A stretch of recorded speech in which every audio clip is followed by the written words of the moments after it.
Bienvenidas y bienvenidos un día más a vuestra casa. Oncología al día. Hoy tenemos sobre la mesa un auténtico, bueno, un duelo de titanes en el tratamiento adyuvante del cáncer de mama precoz. Sí, el que tiene receptores hormonales positivos y ER2 negativo. Vamos a desgranar dos de los estudios que están redefiniendo nuestra práctica clínica. Exacto. Por un lado, el estudio Monarqué con abemaciclib. Y por otro, el Nataliz, con ribociclib. Dos fármacos, dos estrategias. Y una misma pregunta, al final, ¿cuál es la mejor opción para nuestras pacientes de alto riesgo? Pues para poner un poco de contexto, empecemos por el principio. Durante años, la terapia endocrina ha sido, la piedra angular para estas pacientes. Totalmente. Y funciona, ¿eh? Pero sabíamos que no era suficiente para todas. Había un pero. Había un pero muy grande. El gran reto siempre ha sido el riesgo de recaída. Y en concreto la recaída tardía. Que es la que más miedo da, quizá. Es que hablamos de recurrencias que aparecen 5, 10 o incluso 15 años después del diagnóstico inicial. 15 años, es muchísimo tiempo viviendo con esa incertidumbre. Imagínate, los datos eran muy tercos, ¿eh? Más del 50% de las recurrencias en pacientes con receptores hormonales positivos son tardías. O sea, más de la mitad. Sí, sí. El riesgo a 20 años podía llegar a ser del 30 o 40% en estadios 2 y 3 y hasta más del 50% en estadios 3. Una barbaridad. Eso generaba una necesidad médica no cubierta, clarísimamente. Claro.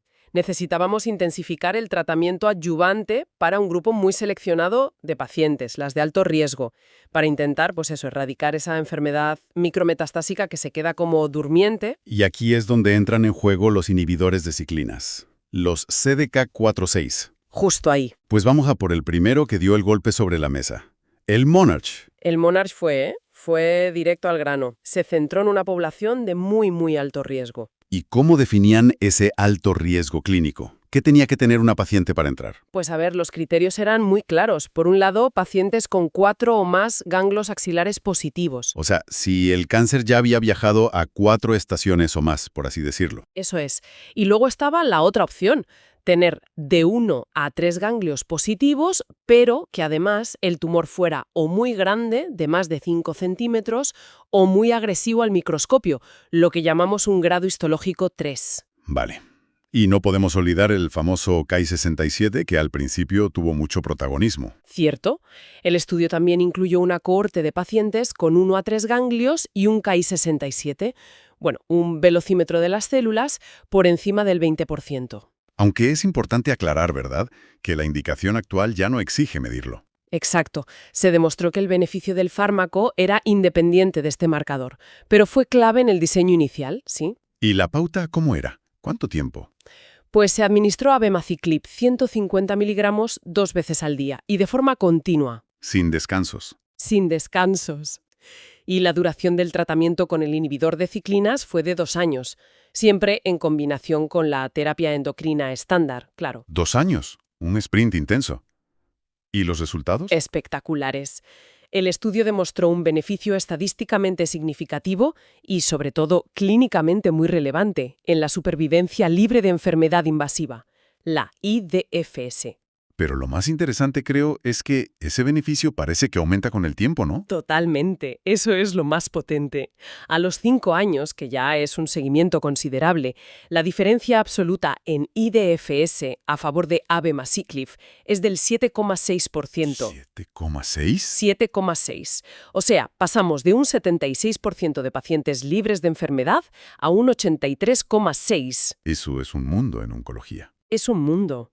Y sugiere un efecto protector que se mantiene mucho después de suspender el tratamiento. Un efecto memoria casi. Vale. Entonces, si Monarge se centró en el riesgo más alto. Efectivamente.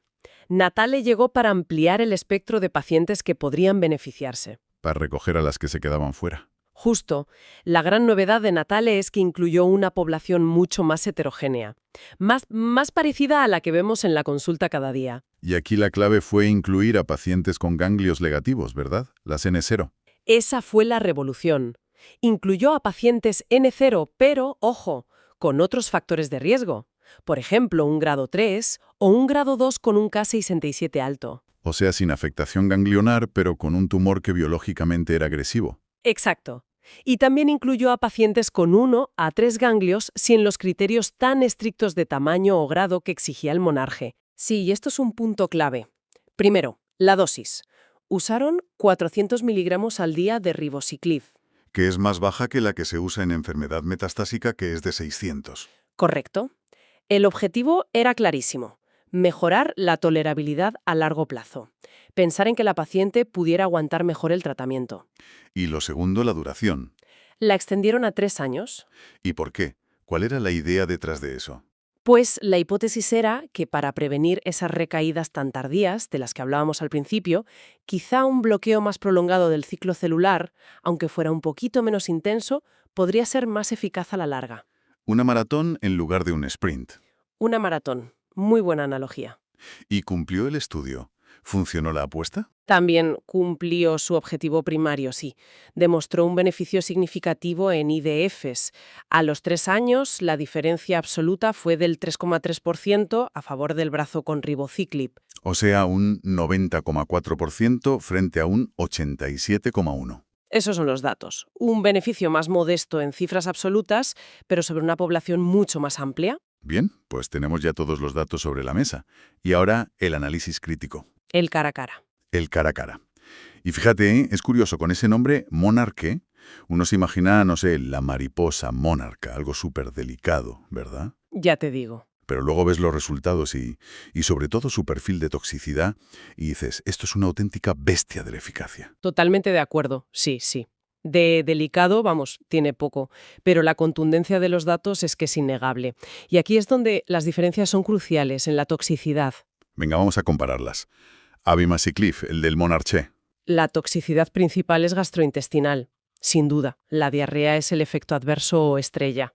Estrella para mal, entiendo. Para muy mal. Afecta a más del 83% de los pacientes. Es muy sintomática y requiere un manejo súper proactivo desde el primer día, con loperamida, con educación al paciente. Y hay que vigilar también el riesgo de tromboembolismo venoso, ¿no? También es un fármaco con un perfil de toxicidad muy idiopático, muy sintomático. Vale. Vamos al otro lado. Ribociclib, el del Natalé. Su perfil es muy distinto. Aquí predominan las toxicidades de laboratorio, que a menudo son asintomáticas para la paciente. O sea, la paciente se encuentra bien, pero los análisis. Pero los análisis se alteran. Hablamos de neutropenia, que es una bajada de defensas, y de la alteración de las transaminasas, o sea, hepatotoxicidad. Y además requiere monitorización del electrocardiograma. Eso es, por el riesgo de prolongación del intervalo QT, hay que estar más encima desde el punto de vista médico, con analíticas y electros. Esto nos lleva a la pregunta clave entonces. ¿Vale la pena un tercer año de tratamiento con un perfil de toxicidad diferente para obtener un beneficio en una población más amplia que incluya pacientes con ganglios negativos? Es el gran debate clínico actual. Todas las semanas en el comité de tumores le damos una vuelta. Entonces, ¿la conclusión a día de hoy cuál es? Porque no parece que haya un ganador absoluto. Es que no lo hay. No podemos decir que un fármaco sea mejor que el otro de forma global. Sería un error. Lo que tenemos son dos herramientas fantásticas. Exacto. Pero para perfiles de riesgo y de pacientes distintos, no son para nada intercambiables. ¿Cómo lo resumiríamos? ¿Para quién es cada una? Pues, a ver, abemaciclib, el del Monaré, parece la opción idónea para la paciente de muy alto riesgo. La de 4 o más ganglios, por ejemplo. Esa misma. En ese escenario, el beneficio absoluto es tan grande, ese 7,6%, que justifica plenamente un manejo intensivo de la diarrea. El beneficio supera con creces el riesgo. De acuerdo. ¿Y ribociclib? Ribociclib con Natalé nos abre una puerta importantísima para tratar a una población de riesgo intermedio alto. Ahí entrarían esas pacientes N0 de alto riesgo o las N1 que se quedaban fuera de Monaré. Justo. Para ellas, la estrategia de 3 años con una mejor tolerabilidad sintomática es su gran baza. Al final, la decisión se basa en una medicina totalmente personalizada. Totalmente. Hay que evaluar con muchísima precisión el riesgo de recaída de la paciente, sus comorbilidades, su estilo de vida y también qué perfil de toxicidad está más dispuesta a manejar junto a su equipo médico. Es una conversación. Si este análisis de Oncología al Día cambió tu práctica clínica o te ayudó a entender mejor estas dos grandes herramientas. Invítanos a un café virtual y, por supuesto, suscríbete a nuestro canal en Spotify y YouTube. Esto fue Oncología al Día.